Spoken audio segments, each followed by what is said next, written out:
Hello, everyone. Welcome to the presentation of the Localized Peace Transformation and Reintegration Framework, or the LPTR. This model is specifically designed to evaluate advocacy, communication, and social mobilization programs within the context of localized peace engagements and its transformation program for former rebels, their families, and communities. Our focus is on the sustainable reintegration of former rebels, their families, and their receiving communities.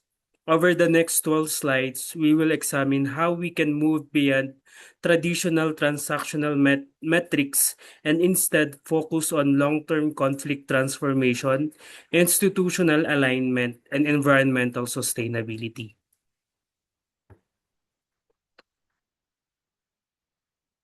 Moving beyond conventional metrics. Historically, peace programs have relied heavily on transactional metrics such as the sheer number of surrenders or immediate financial aid distributed to former combatants.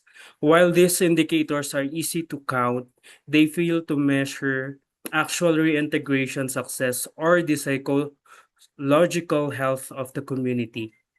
The LPTR framework addresses this gap by shifting the focus towards transformational milestones, including long-term community acceptance, conflict prevention, restorative justice, and socio-economic self-reliance.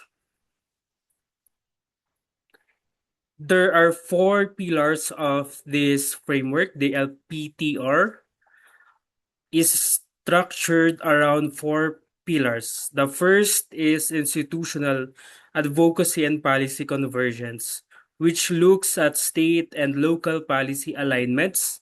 The second is healing and behavioral communication, focusing on mental well-being and trauma-informed reintegration. We know that these former combatants have still wounds from the past, and the ideology that they are fighting for, and we need to have a psychosocial interventions to intervene those wounds that are not healed from the past.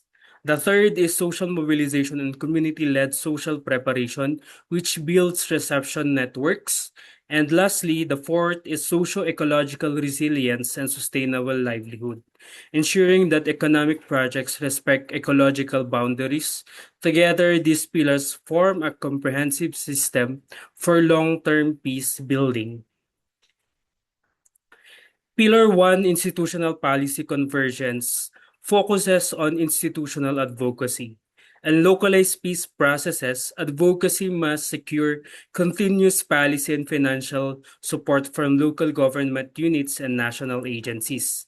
The theoretical underpinning here is King Don's agenda setting theory and political economy.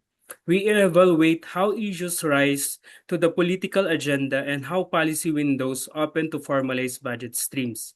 This ensures that funding for former rebels is institutionalized, systematic, and insulated from sudden political transitions. So we know that our politicians only have short term to sit in their current position. So we need to mainstream and institutionalize this policy so that even if there are changes in leadership, the projects, programs, and services will continue. Pillar 2 examines the communication strategy through a lens of trauma-informed care and Brenner's social ecological model instead of generic public service announcements. Behavioral communication in peace building must address individual trauma, family dynamics, and broader social stigma. We evaluate whether communication channels foster mutual trust, provide psychological healing or psychosocial healing, and help former rebels mentally transition from armed conflict into peaceful civic life. Pillar 3 shifts the focus to the receiving communities. grounded in Lederach's conflict transformation theory and participatory development. This pillar assesses social preparation. Reintegration cannot succeed if receiving neighborhoods harbor resentment or fear. We evaluate the social mobilization efforts that prepare communities to welcome former rebels, establish local peace monitoring groups, and actively co-design local reconciliation processes rather than having them imposed from above. The Pillar 4 introduces socio-ecological resilience. This is based on Eleanor's Ostrom socio-ecological systems and triple bottom line frameworks of sustainability.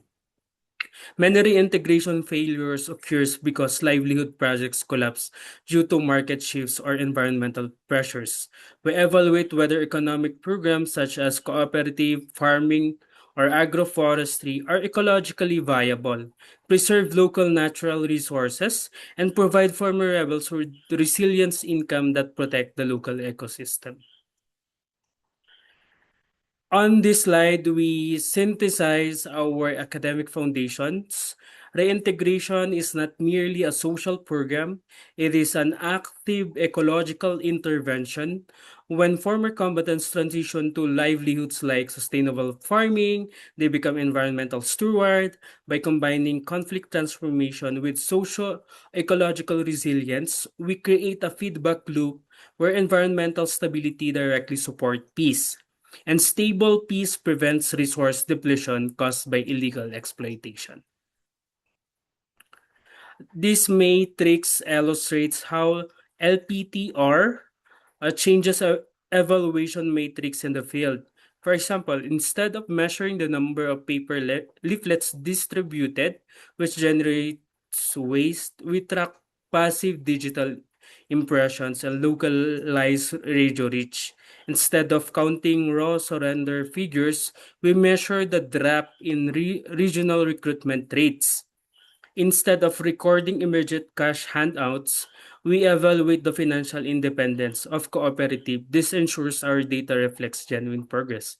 So these former rebels are formed into people's organization. We want them that not only the government is providing, but also them to sustain those sustainable livelihood given to them. And we envision that those livelihood will prosper and become cooperatives and more members aside from the former rebels in the community will be involved in that cooperative. So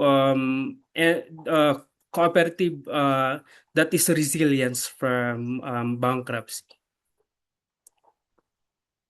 To operationalize the LPTR framework, we implement a phase-based model. We begin with social preparation, where we assess community readiness and conduct trauma counseling or peace dialogues. Next is the implementation phase, where localized policy is synchronized with economic projects. Finally, the sustainability phase monitors resource optimization and community governance. This structured timeline guarantees that no step in the reintegration process is rushed or neglected. By applying the LPTR framework, we expect to see clear strategic outcomes. Communities transition from active conflict to systemic stability. Former rebels are transformed into local peace champions. Families find psychological and economic security, and receiving areas maintain ecological balance. This holistic approach ensures that peace is not just the absence of war, but the presence of thriving, self-sustaining community. In conclusion, this framework is built upon robust academic research. We reference John Paul Lederach's works on conflict transformation, Uri Bronfenbrenner's ecological system theory, Eleanor Ostrom governing of the commons, and John Kingdon's policy stream analysis. These foundational texts ensure our evaluation practices are intellectually rigorous and practically sound. Thank you for your time, and I look forward for your feedback on this framework.